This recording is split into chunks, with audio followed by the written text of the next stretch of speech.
A state.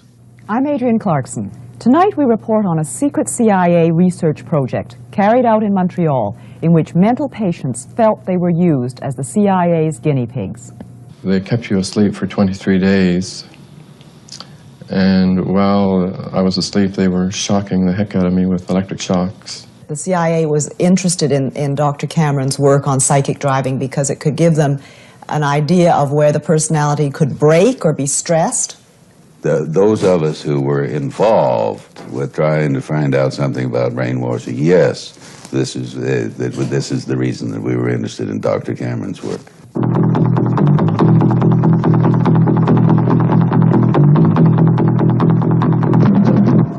The American Central Intelligence Agency has been accused of manipulating citizens of countries all over the world, including Canada. At the moment, a number of Canadians are considering suing the CIA. They believe they are victims of covert CIA experiments. Tonight, two Canadians who feel the past 20 years of their lives were damaged by the CIA tell their stories publicly for the first time. They believe they were part of a CIA project called MKUltra, a research project so secret that even the Canadian government was not informed that the agency was funding activities in this country. The CIA was seeking a new weapon, aimed not at the body, but at the mind. Americans became obsessed with brainwashing during the Korean War. Prisoners of war returned home denouncing the American way of life. Hearing them parroting propaganda, the CIA became convinced the communists had found the key to brainwashing. Now the Americans had to unlock the mystery of mind control. There was great worry that the Soviets had developed rather esoteric and unusual methods of so-called brainwashing people. The purge trials... Dr. John Gittinger was the CIA's chief psychologist for 25 years. There was continued pressure put upon anybody within the agency in connection with trying to explain or understand brainwashing. So we were charged with rather an elaborate attempt to try to find out chemical, psychological, any kind of means that people could use to influence the behavior of the people. Nothing seemed too bizarre. To find out if sex could be used in spying, the agency studied San Francisco prostitutes and their clients. Using unwitting human beings as their guinea pigs, the agency tried everything: drugs, hypnosis, electroshock. Under code names like MKUltra, the CIA spent 25 years and $25 million on secret mind control research. Brainwashing could be a powerful ideological weapon, and the U.S. had to have it. And when the agency didn't undertake its own studies, it funded someone else's. Thus, the search for mind control brought MKUltra to Canada, to Montreal. Even in the Cold War years of the late 50s and early 60s, most doctors and academics would have been embarrassed to have found that an organization of spies was openly paying for their research. So the CIA set up a number of fronts, respectable foundations like the Human Ecology Fund. Sounds innocent enough, but it was run by the CIA's brainwashing experts. Here at McGill University in Montreal, the fund found 3 projects worth financing. They supported an extensive study of witch doctors in Nigeria. How, investigators wondered, did native healers cure mental illness? What mysterious drugs and potions did they use? Used to bind up excited patients. A sleeping potion is then administered. 20 years ago, the Human Ecology Fund paid for this movie. This soothes the patient's head. But it was only recently that the man who made the film found out that he had been working with the CIA's money. The author of the Nigerian study is still at McGill University. News of his connection to the CIA came as quite a surprise to Dr. Raymond Prince. I couldn't imagine why the CIA would be interested in my work in looking at indigenous healers in West Africa. That seemed really strange. That was my first reaction, you know, and I couldn't believe that, I couldn't understand how the CIA would be interested in that. Because there were all kinds of beliefs that African witch doctors could put the hex on people. But anybody who makes a systematic study of what are the psychological factors that can produce anything from having a person run amok in Indonesia or die of the sickness from a witch doctor in Africa would certainly add to all of the knowledge that we were being able to accumulate about behavioral science techniques. The Human Ecology Fund also helped set up the Transcultural Psychiatric Research Review. Edited at McGill, the journal continues to publish without CIA support. The largest MKUltra research project, this one directly related to brainwashing, was carried out at the university's psychiatric hospital, the Allen Memorial Institute. Located atop Mount Royal in a mansion with the eerie name of Ravenscrag, the Allen Memorial was once the most prestigious mental hospital in Canada. The unorthodox treatments of its director caught the attention of the CIA in the mid-50s. Dr. Ewan Cameron, the first director of the Allen Memorial, ran the institute with an iron hand for 20 years. But Dr. Cameron remained an American citizen and left the Allen abruptly in 1964. He returned to the United States, where he died in 1967. An energetic, enigmatic man, Cameron was an internationally honored and respected psychiatrist, but he was not universally liked.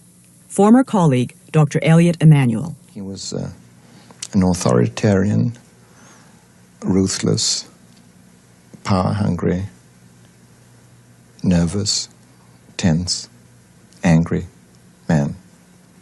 Not very nice. Much of Cameron's research went on in the stables next to the main hospital building. Here he had his subjects photographed before and after treatment. Dr. Cameron may not have known that the $60,000 research grant he received from the Human Ecology Fund really came from the CIA. Rudolf Hess. Nonetheless, it now seems ironic to some that Cameron was called to the Nuremberg trials to examine Rudolf Hess. For it was at Nuremberg, after Nazi doctors who experimented on prisoners of war were condemned, that a code of scientific ethics was adopted. Research must be completely safe, and research subjects must give full, voluntary consent.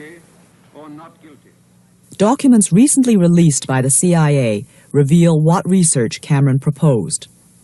To make patients receptive to repetitive messages, Cameron suggested using chemical agents to break down ongoing patterns of behavior. Chemical agents like LSD. LSD was almost unknown in the late 50s and not yet widely tested. Despite the horrible hallucinations small doses can produce, Dr. Cameron left some of his patients to unsupervised LSD trips. In 1956, Bob Logie was 18 years old when his severe leg pains were diagnosed as psychosomatic, and he was sent to the Allen Memorial Institute. When Bob heard the news reports of CIA-funded research at the Allen, he sent for his medical records. They revealed several doses of LSD. Today, Bob Logie lives and works in Vancouver, but he's still angry.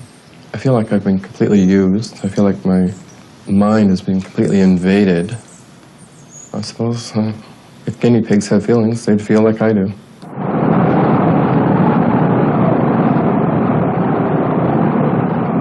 LSD trips were terrifying to patients who had never heard of LSD and who had no way of knowing why their world was suddenly upside down. Hallucinations last for hours. Experts say this is what an acid trip would look like if it could be filmed.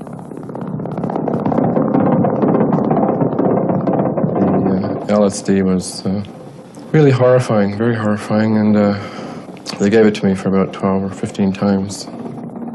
One minute I would see the doctor there, the next minute I wouldn't see him there, and they were asking me all kinds of questions, and I remember them telling me that I was getting smaller and smaller, and I really felt myself getting smaller. And they were bringing me back in time, way back, you know. At one point I almost felt like I was just about to be born, really, that far back in memory, and they were really, really probing, asking all kinds of questions, and I felt I didn't have any control. I had to answer. I didn't feel I had any control. I was completely, like they had complete control over me.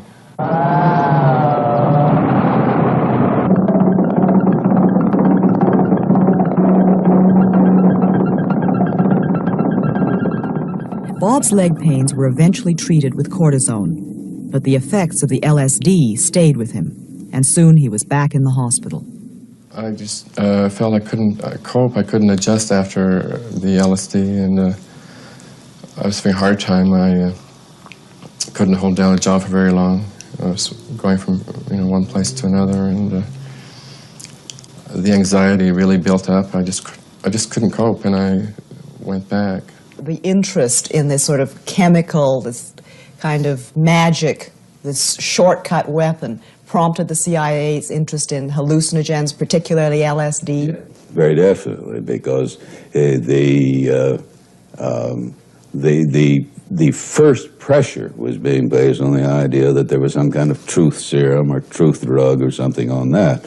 So the people who knew that end of the business, they were definitely beginning to look in terms of chemotherapy. And of course, to people in this day and age, it's very hard to believe that the period before 1960 was a period which was certainly not a chemical culture in this country and not a drug culture in any sense of the word. With some patients, Dr. Cameron tried a drastic treatment called depatterning. Massive doses of electroshock, 20 times more intense than the standard shock treatments used today, were administered to patients who were kept sleeping for days. Dr. Cameron thought he could wipe out patients' sick behavior and leave the healthy personality intact. But first patients were to be so depatterned that some even forgot their toilet training. Not all the patients ever completely regained their memories. Dr. Peter Roper was a close colleague of Dr. Cameron's at the Allen. Many people, but some would reach what Cameron would call the third stage of depatterning. With that method, others would need 2 treatments a day, maybe for a week or longer, before they got to the third stage. What would characterize the third stage of depatterning? Well, the third stage, as defined by Cameron, was a loss of ability to orientate themselves. They knew who they were, but they didn't know where they were, and they didn't know what age they were. As you probably know, electroshock treatment has been given for depression for something like 40 years now. It's a very successful and useful treatment for severe depression that doesn't respond to other things. But depatterning is a use of electroshock treatment in a totally different way, in which instead of giving the shocks, say, 2 or 3 times a week, they're given 2 or 3 times a day for 3 or 4 weeks, reducing the patient to a sort of animal, vegetable state, from which it's hoped that they would recover in a more healthy state of mind. It didn't work. To put patients to sleep for up to a month at a time, Dr. Cameron used a combination of depatterning and large doses of drugs. Individual taped messages were repeated to sleeping patients 15 hours a day in an effort to brainwash them back to health. Now, Cameron reasoned, with their negative memories obliterated, positive suggestions could be implanted. Suggestions like, begin to assert yourself, express your anger. Dr. Cameron called his technique psychic driving. Bob Logie had driving therapy when he returned to the Allen in 1959. I was there for a while, and I thought, I don't want to stay here, and I started to run away from the hospital, and they grabbed me, and then they put me on sleep treatment. And now they kept you asleep for 23 days. And while I was asleep, they were shocking the heck out of me with electric shocks and playing tapes just over and over. I don't know what was on the tapes yet, but we're going to find out what was on the tapes through hypnosis. The CIA was interested in Dr. Cameron's work on psychic driving because it could give them an idea of where the personality could break or be stressed. Those of us who were involved with trying to find out something about brainwashing, yes, this is the reason that we were interested in Dr. Cameron's work. Patients came to the Allen Memorial Institute from all across Canada. Dr. Ewan Cameron, it was said, would give them the best psychiatric care money could buy. But some of the patients had no idea that a lot of their treatment, the LSD, the massive doses of electric shock, the sleep therapy, was highly experimental. When I was in the hospital in '59, my husband, that's when he told me he thought they were killing me, because he said it was every day and there's a special treatment which he doesn't know. I think there was some sleep. I was always asleep. He used to call the hospital. I couldn't have any visitors for 3 weeks, you see. Hilda Bernston was at the Allen Memorial in 1959 as Dr. Cameron's patient. She's convinced that the sleep treatment she received was depatterning. Her memory remains severely damaged. Mrs. Bernston was an English war bride. She and her Canadian husband went to Montreal in 1945 to raise their family. After a nervous breakdown, she was hospitalized at the Allen. It's 3 weeks that was out of my life as far as I'm concerned, because I can't remember anything about it. I didn't know my husband and my children, my brother-in-law and his wife. And my sister-in-law at that time, when she saw me, she cried. My brother-in-law told me this when she saw me. She's a registered nurse too, and she said she'd never seen such a change in a person in 3 weeks. But I looked really dreadful. I still can't remember my aunt being with us. I look at the pictures that we took when she was here. We took her to New York, and we were at the museum there. I look at the pictures, and I still can't remember her being with us. And she was with me for 3 months. And this aunt was my mother's sister, who was very near and dear to me. Dr. Emanuel thinks Cameron's use of extensive electroshock, depatterning, was somewhat unethical. The quantity, the frequency, the intensity, and the sort of animal state to which it reduced the patients. What you're really saying is that the doctor knows that by doing it that much to somebody, there's going to be an effect? Is that... Indeed. And with little promise of cure. Hope, but as it turned out, it wasn't, and it didn't become an accepted psychiatric treatment. So many patients were left with some amnesia after depatterning that the Allen stopped the treatment when Ewan Cameron left. Under the new director, Cameron's disciples would come to regret their enthusiastic use of depatterning. Dr. Peter Roper left the Allen Memorial in 1967. What were the circumstances of your leaving the Allen?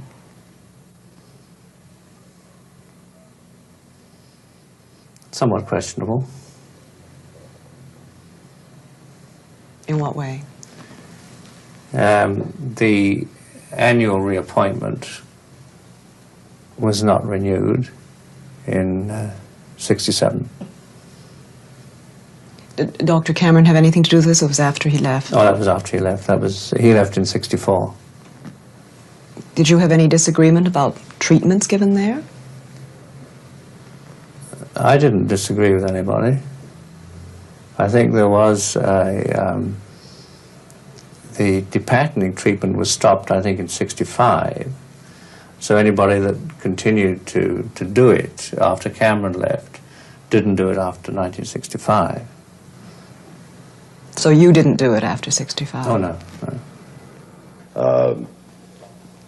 I certainly know that an intelligent, ethical scientist today would not do an awful lot of things that an ethical scientist would do in those days. How do you now feel about the use of involuntary subjects for CIA experiments or CIA-funded agency experiments?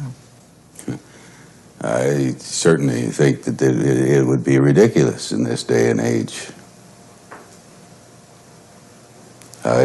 No, I don't see any way that you would do that.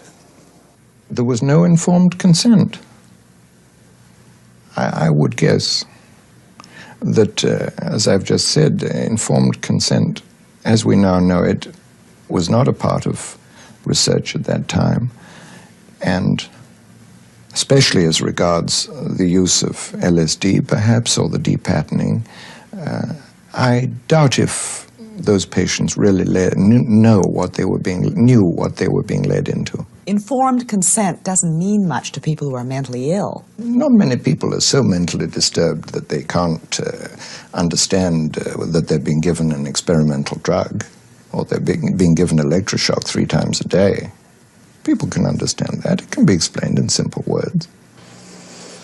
It had a great effect on my life. I mean, I have been sick before, and I've had treatment, but there were never any experience I had was like that I had in '59. I've never been able to sleep without medication since the sleep treatment. I went through years and years and years of severe depressions. I dream about it. All my waking hours I think about it. It's eating me up. It really is. I mean, if he was doing it and knew what he was doing for the benefit of the CIA, then I don't agree with this at all. I mean, why pick on me or anybody else? I don't like that. It leaves me completely